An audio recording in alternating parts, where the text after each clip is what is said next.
Motion around Saskatchewan's pronoun bill. Members of the LGBTQS plus community say they're concerned about the precedent the bill is going to set. They've been pushing back as we've been seeing counter protests taking place, but the concern has now been escalated to fear. Many in the community are saying they're being harassed, even threatened, so much so that the police have also gotten involved. Well, Patrick Massey knows all too well about all of this. He's a well-known country music singer. He's also an advocate. And Patrick joins me now. Good to see you, Patrick. You too, Angie. Hope you're well. Just generally, I mean, and I know that you've been very vocal about this, but your thoughts on this legislation, the move by the government to say we're stepping in and we're going to steer the boat on this one.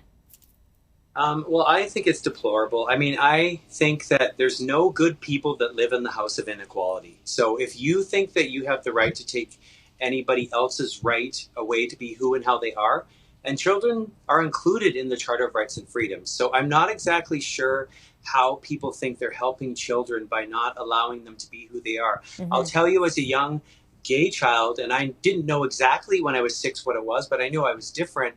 I know how difficult it was for me to feel accepted, and my life would have been a heck of a lot better in a lot of aspects if I felt a lot more inclusion, specifically in the schoolyard and at school. So I think it's the wrong decision. Obviously, I'm against anybody limiting any other human being, as you know.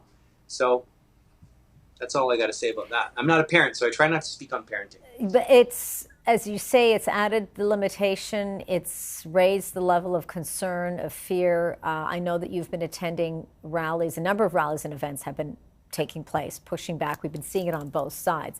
The ones in the middle are the kids. What have you been seeing unfold there? You've talked in the past, and you've talked to me off camera about concerns for safety, your own safety, the safety of other members of the community, and dare we say the safety of these children.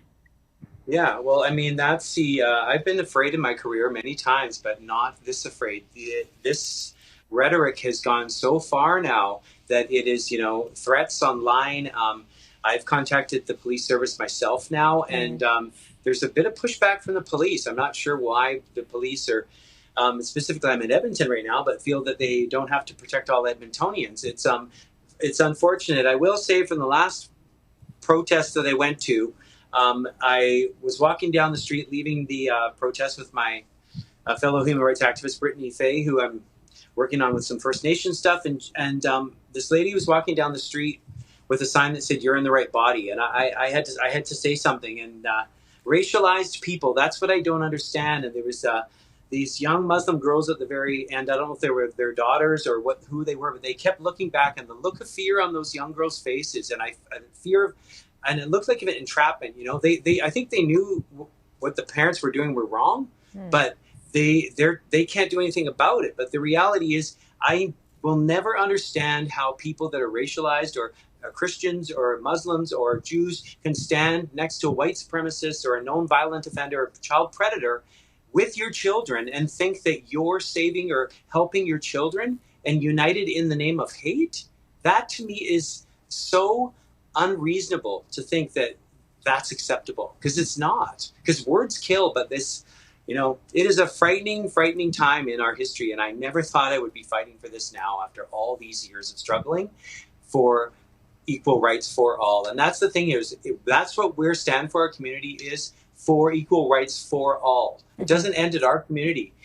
And the other thing is, there is a counter protest happening this weekend in Edmonton, why we postponed the 2S LGBTQ Rise Against Hate rally to the 29th. Why did you have to postpone it, Patrick? Well, because our fear is that this there's another protest that I'm not endorsing, nor is Kayla, or Julia, the woman who started United For Change Edmonton, that are hosting the protest on the 29th. It's now moved to Sunday, September 29th at the Alberta Legislature. But there is another protest that was started by some activists who are, I feel, inciting violence against the protest. So to wear masks and push back. And I don't think I'm concerned, and we were concerned if we kept our counter protest the same day, that if there was that, they would come over to ours and harm us. So It's frightening. I don't want to Angie, run out of time here. I think we've got about yeah. 30 seconds or so left, Okay. Patrick. What needs to change, as you say? You're hoping that you wouldn't be in this position today, as you've experienced it in the past. But what needs to happen here to bring things back now to that balance?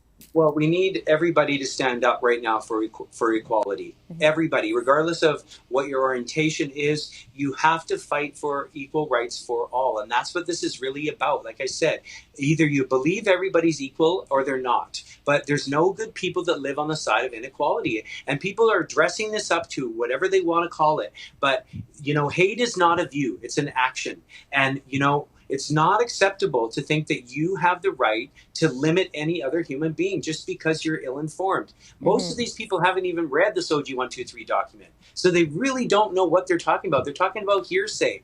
And that's what's harming children. That is what is making schools not inclusive. And if your child is using a different pronoun at school than they do at home, they're not safe at home or they don't feel safe at home. So you might want to think about that before you lose your child to suicide or they leave and you never see them again, because that's the only other option in these situations for young people that are queer.